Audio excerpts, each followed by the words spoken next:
Mypadu gate వద్ద తెప్పోత్సవ ఏర్పాట్లపై మంత్రి నారాయణ సమీక్ష నిర్వహించారు. తొక్కిసలాటకు తావు లేకుండా పగడ్బందీ చర్యలకు ఆదేశించారు.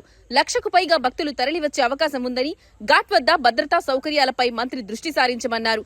భక్తులకు ఇబ్బంది కలగకుండా పగడ్బందీ చర్యలు చేపట్టామన్నారు.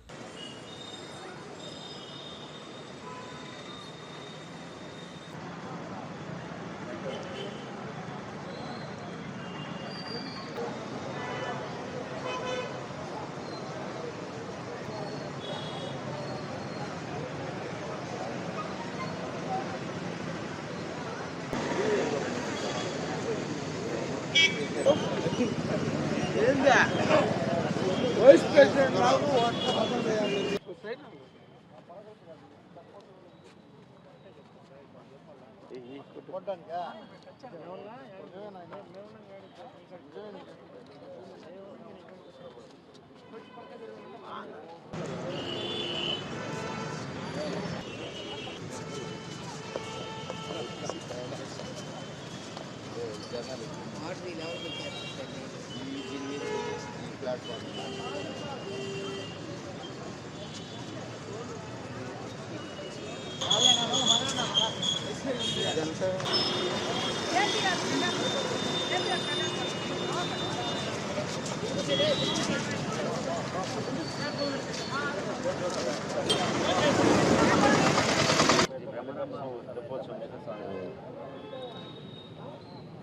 అందరికీ నమస్కారాలండి.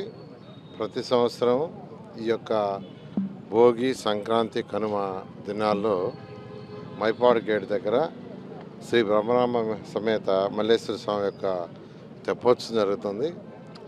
ఇది 2014-19లో నేను మంత్రిగా ఉన్నప్పుడు ఆ రోజు మేయర్గా ఉన్న అజీజ్ గారు, యాక్చువల్గా అజీజ్ గారు ఇక్కడ లోకల్గా ఉన్న నాయకులు వచ్చి అడగటం, వారు నాకు చెప్పటం, ఇక్కడంతా భయంకరంగా ఆ మట్టి, శానిటేషన్, ఇక్కడే టాయిలెట్స్, ఇక్కడే యూరిన్ ఉంటే దీన్ని ఒక మంచి ప్లేస్గా చేయమంటే అప్పటికప్పుడు యాక్చువల్గా మున్సిపల్ శాఖ ఆదేశించడం, వాళ్ళు చక్కగా ఒక మంచి ఘాటు కట్టారు.